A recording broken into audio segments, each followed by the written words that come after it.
5નું અ કોષ્ટકની વિગતના આધારે પ્રશ્નના જવાબ લખો। અહીંયા કોષ્ટક આપ્યું છે, એના પરથી આપણે પ્રશ્નના જવાબ લખીશું।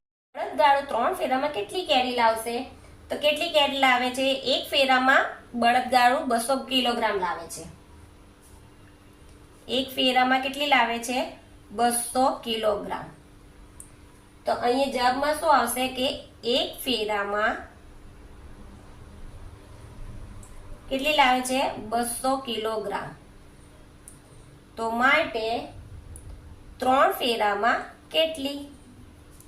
તો 200 ગુણ્યા 3, ચોકડીઓ ગુણાકાર કરીશું એટલે 600। તો અહીંયા જવાબ આવશે 600 કિલોગ્રામ કેરી લાવશે। ટ્રેક્ટર 5 ફેરામાં કેટલી કેરી લાવશે? તો ટ્રેક્ટર એક ફેરામાં કેટલી કેરી લાવે છે? 1000 કિલોગ્રામ લાવે છે। તો અહીંયા પણ આપણે મૂકીશું કે એક ફેરામાં 1000 કિલોગ્રામ કેરી લાવે છે। તો 5 ફેરામાં કેટલી? તો 1000 ગુણ્યા 5/1 એટલે આવશે 5000। તો અહીં લખીશું 5 કિલોગ્રામ કેરી લાવશે। ત્રીજું, છકડો રિક્ષા 4 કલાકમાં કેટલું અંતર કાપશે? તો જો કે એક ફેરામાં કેટલું અંતર કાપે છે? 15 કિલોમીટર। તો આપણે લખીશું 1 કલાકમાં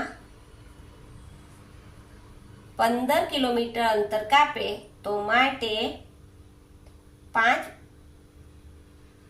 4 કલાકમાં કેટલું? તો અહીંયા જવાબ આવશે 15 ગુણ્યા 4/1 એટલે આવશે 60 કિલોમીટર અંતર કાપશે। 2 કલાકમાં કેટલું અંતર કાપશે? હવે અહીંયા જો કે ટ્રકનું કેટલું આપ્યું છે? 25 કિલોમીટર,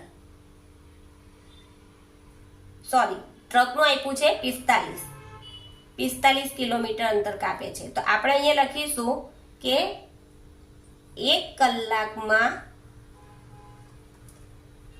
45 કિલોમીટર અંતર કાપે છે। તો માટે 2 કલાકમાં કેટલું? 45 ગુણ્યા 2/1, 45 દુ 90 એટલે આવશે 90 કિલોમીટર અંતર કાપશે।